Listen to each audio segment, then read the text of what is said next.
Hello, UCFB readers! And now we're back again with another video story here at Usinian Freedom Board. Today's confession is entitled Fixed Marriage. To the only man I used to love, thank you for sticking by my side for 5 solid years. Nagkakilala tayong dalawa sa Manila when we two are studying the same university doon. Taga Cebu ako, while you're from Iligan. We started and knew each other as friends. Ngunit sobrang bilis na mga pangyayari. The clock moved so fast that we upgraded into lovers. Sobrang kinilig ako sa ating love story. And I can tell that it's perfect. You really are the man of my dreams. Ikaw yung taong hinangad ko sa langit every minute. Perfect. Swak jud. Ikaw na talaga. I was 17 years old that time na naging tayo. Samantalang ikaw ay 20 na. 3 years ang ating gap. Pero we do believe sa kasabihang age does not matter. Instead, we upgrade the sayings. Because for us, if you really love someone, nothing matters. I was second year college and then you're graduating. You're almost done with your mission as a student that time. Sobrang bait mo, matalino, walang bisyo, hindi babaero. Perfect ka na. I'm so proud of you. Naiinggit yung mga schoolmates natin kasi palit sila ng in a relationship. But us, our relationship are still the same. Stay strong and our relationship remain unchanged. You graduated and finished marketing and I'm still pursuing mass comm. Since you graduated first, you've promised me that you'll wait for me till I graduate and we'll both fly to Iligan and apply at your dad's company. While waiting for me to graduate, you decided to look for a job in Manila for a reason that we both cannot withstand without each other. 2 years had passed, and it's my turn to graduate. We were both happy. We felt totally blissful because finally the long wait is over. And this time, ikaw naman ang proud sa akin, aside from my parents. And since we already planned out our next step and to move out in Iligan, konting tiis na lang, and we'll both be happy. 2014, I finally graduated. You don't have to wait for too long. We're going to fight together. We're both happy that time, right, babe? After the graduation, we celebrated. And it's just that we enjoyed it. We strolled every dimensions of Manila in consideration that we're going to bid our goodbyes already to the place where we met. And like what you've promised, you'll take me to Iligan and eventually introduce me to your family. And after that, we're going to visit my parents so I can introduce you to them properly. But then suddenly, everything had changed, including our plans. It backfired. I got sick. I was diagnosed by hypokalemia. So I was forced to undergo medication for 6 months. I was amazed by you. You didn't get tired of loving me. When I was sick, you never leave me.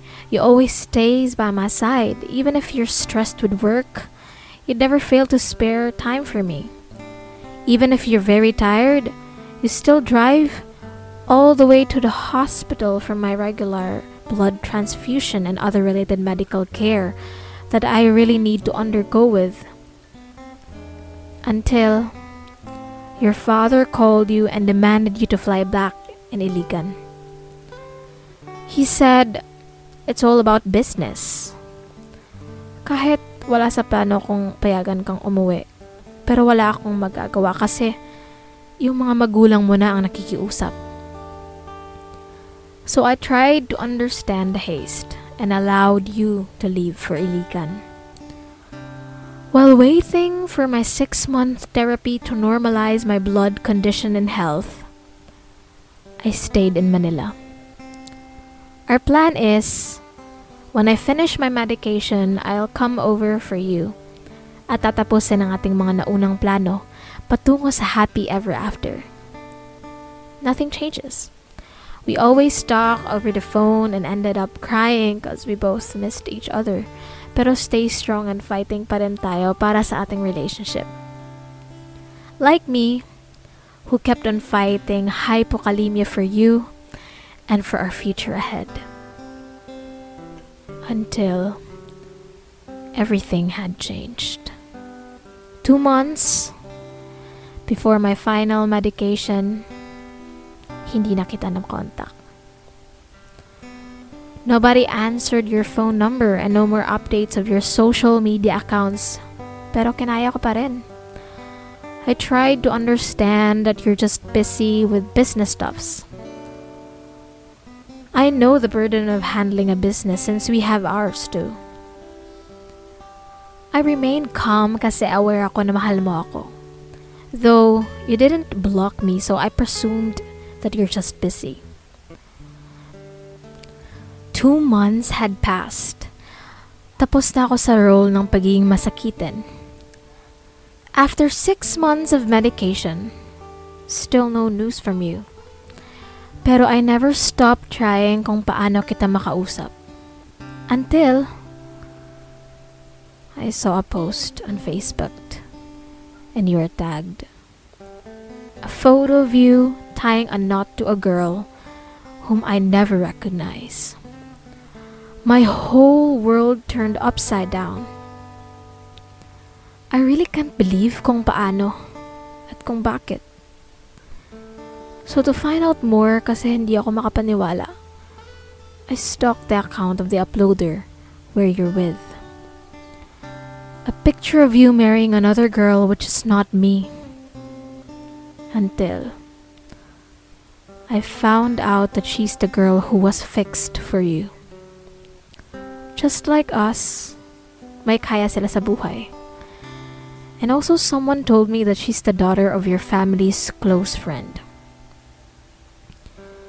We ain't that secretive to each other. Ngunit bakit? Sabi mo, just like age, religion doesn't matter as well. Since day 1, tanggap ko na Kristiyano ako at Muslim ka. At alam mo, nasa labis kong pagmamahal sa'yo. Handa akong magpa-convert into another religion para sa taong mahal ko ng 5 solid years. At ikaw yun. Handa ako. Alam mo yun, di ba? Willing akong mag-give up sa pagiging Kristiyano para sa'yo kasi mahal kita. Handa ako. Alam mo yun, pero hindi mo man lang ako dininig. Hanggang ngayon, nasasaktan pa rin ako. Until now, it's still you. Wala akong planong humanap ng iba kasi nangako na ako sa sarili ko na ikaw lang. Muslim ka. At you're allowed to marry not just one woman but more than one. Pero ayaw ko. Ayaw ko maging pangalawa. Maybe we just met but we aren't meant to be. Thank you for the 5 years you spent with me. And now, I'm in Cebu with my parents. And hopefully, you'll get to know that I'm sick again. And because of the searing pain, it gone worse. I don't know kung hanggang kailan. I have no idea. Till when this heartache and the sickness of mine gonna last. I love you. Always. I know you'll never forget me. I will always be you're Yana. We didn't break up, but you broke my heart. Now that especially your wife is pregnant with your child. Your wife, which is not me. That should be me, carrying your child. I envy her a lot. I wish I was her. I wish I was born a Muslim in the first place. Aside from my debut and my graduation, you're one of my best memories. And this is the guy's reply. Hello, Yana. Miss na kita. Matagal na tayong hindi nagkita, mahal. Sorry sa lahat. Sorry kung bigla na lang akong nawala. Salamat sa 5 years, mahal, na nandyan tayo para sa isa't isa. Maraming salamat sa pagpapatawad at pagpapahalaga sa ating relasyon for 5 consecutive years na hindi ko magawang i-deny. Mahal, para akong sinaksak nang mabasa ko ang confession mo dito. Hindi ko ito in-expect na hindi talaga ako nagkamali. At ikaw nga yun. Sobrang sakit, mahal, hanggang ngayon. Parang hindi ko nakakayanin sa pag-type pero kinakailangan ko itong tapusin. Hoping that you'll hear my side. Mahal, sorry if I have to let out everything in here. Just here. Because you know that we no longer have any communication. Brianna, I hope you're aware that I have loved you since then. I cannot let that go, and most of all, it cannot be changed. Love, I'm sorry if I didn't come back. Sorry if I didn't return to Manila for you. I'm so sorry. Sorry, love. Iligan is very far from Manila, but for us, distance doesn't matter because if you really love someone, nothing matters. Remember our motto? But love, if you had only known how I tried so much to neglect the offer of marrying someone. I declined because all I want is you, to be the mother of my kids. Sorry if all our plans failed. I'm sorry because I didn't know I was already set up into a fixed marriage. Love, marrying someone else is not my intention. I tried to reach you during that time when my parents had fully decided and pushed me to marry their close friend's daughter. That time, I was really determined to escape and fly from Iligan going back to Manila because I have no way of knowing that I was already fixed to someone else. And all I have known is that it's just business matters. Bankruptcy. And then it's not. If I had only known, I shouldn't went here. Faith is so selfish. Bakit ka pa nagkasakit? Bakit hindi ka Muslim at Muslim ako? Bakit hindi ako Kristiyano at Kristiyano ka? Pero beyond those questions, I never asked Allah why we met because I know we met for a great purpose. I love you so much, Yana. Love, I'm sorry if I already have a child with a girl whom they decided me to marry with. But love, I didn't have any choice because they're going to throw me away if I'm not going to marry her. And you know, love, they planned on killing me by removing my head if I choose you over Nurhana. Yes, love. Nurhana is her name. The girl whom I marry, which is not you, and the girl who's the mother of my child. Halos magka-rhyme lang ang name nyo. Yours is Brianna. I think I was lined up for Anna. You think, love?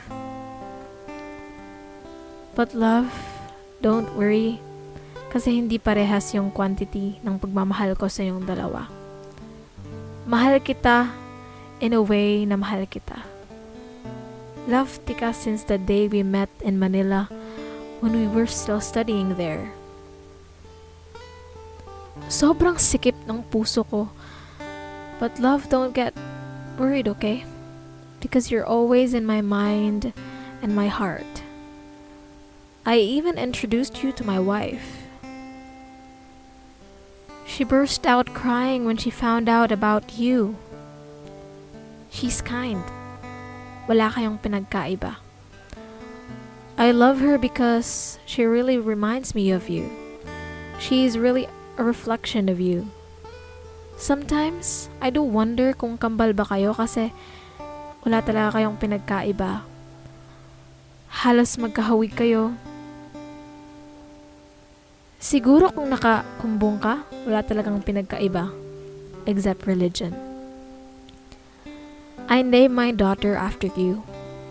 I gave her the name Rihanna.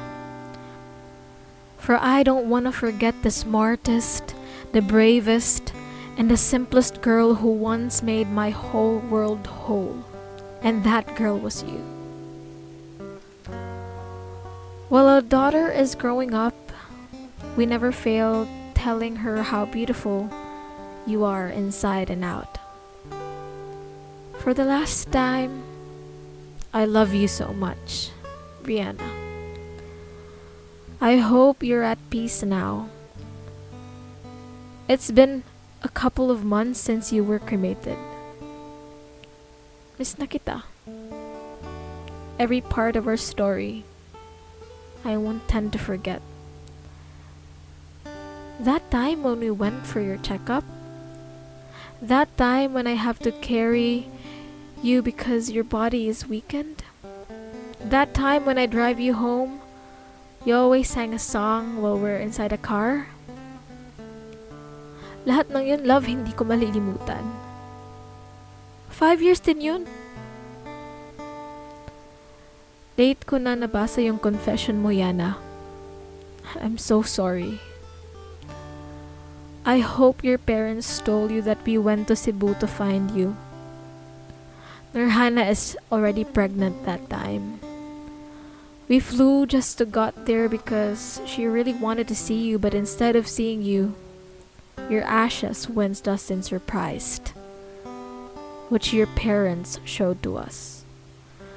Nurhana tried to help, that she almost hurt herself by pinning her cheeks with a pin on her hijab. But love, hindi mo talaga nakaya ang hypokalemia?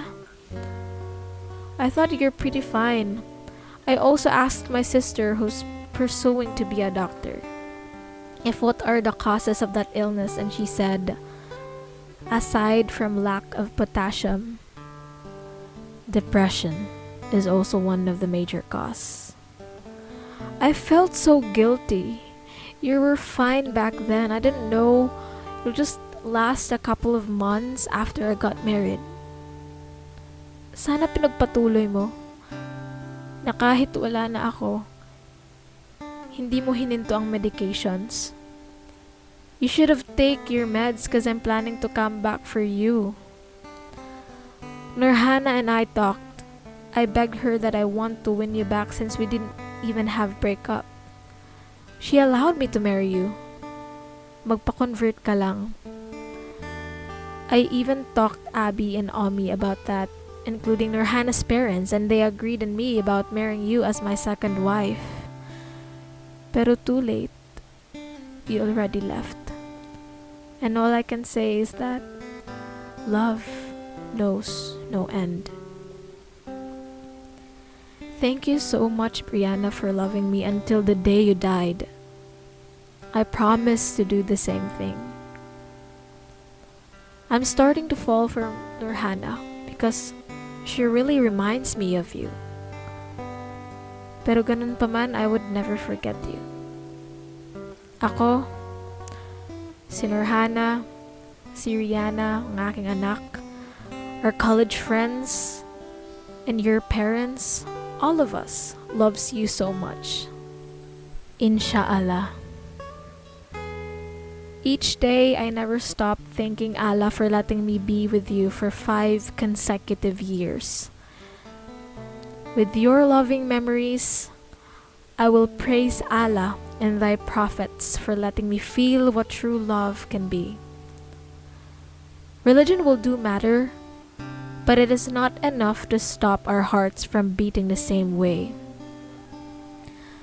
I'm sorry for leaving you clueless, dear. I left you with enough reasons. I just failed to tell you what are those. But until the day I die, just like what you did, I promise to love.